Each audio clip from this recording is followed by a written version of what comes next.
সম্প্রতি সামাজিক গণমাধ্যম ফেসবুকে একটি ছবি ভাইরাল হয়ে গেছে। অপরাধ চক্র ম্যাগাজিনে বহু বছর আগে এই ছবিটি সহ একটি প্রতিবেদন প্রকাশিত হয়েছিল। সম্প্রতি রুবি সুলতানা ইস্যুতে সালমান শাহ মৃত্যু রহস্য নিয়ে আবার তর্ক বিতর্ক শুরু হয়। ঠিক সেই বিতর্কে আগুন ধরিয়ে দিল এক নারীর সঙ্গে ডনের অন্তরঙ্গ দৃশ্যের ছবিসহ খবরটি। প্রতিবেদনটিতে দাবি করা হয়েছে, ডনের সঙ্গে অন্তরঙ্গ অবস্থায় থাকা নারীটি প্রয়াত নায়ক সালমান শাহর স্ত্রী সামিরা। ম্যাগাজিনটিতে প্রকাশিত প্রতিবেদনে অভিযোগ করা হয়, তাদের মধ্যে ঢাকার কজন ধনকুবের ছিল। এছাড়াও সালমান শাহর বন্ধু ডন এসে মাঝে মধ্যে ঘণ্টার পর ঘণ্টা কাটাত। সামিরা সালমানের ব্যস্ততার সুযোগে ইস্কাটন প্লাজার ফ্ল্যাটটিকে তার সেক্স সেন্টারে পরিণত করেছিল।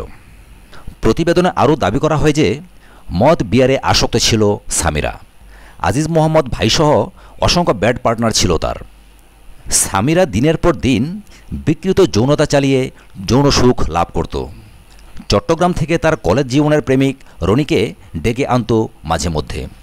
রনির ঢাকায় এসে তার আত্মীয় স্বজনদের বাড়িতে রাত্রি যাপন করলেও দিনের বেশিরভাগ সময় সালমান শাহর ফ্ল্যাটে সামিরাকে নিয়ে মত্ত থাকত। রনি ছিল সামিরার একান্ত গোপন পুরুষ। এই গোপন পুরুষকে যখনই সে ডাকত তখনই সে ছুটে আসত। সুদূর চট্টগ্রাম থেকে রনিকে নিয়ে নিজের ফ্ল্যাটে গোপন অভিযান চালাবার ঘটনাটি প্রকাশ হতেই রনি চট্টগ্রাম চলে যায়। সাথে থাকার জন্য অসংখ্য ধন্যবাদ। আমাদের চ্যানেলটি সাবস্ক্রাইব করে সবসময় সাথে থাকুন এবং ভিডিওটি যদি ভালো লেগে থাকে তাহলে লাইক, কমেন্ট এবং শেয়ার করুন। ধন্যবাদ।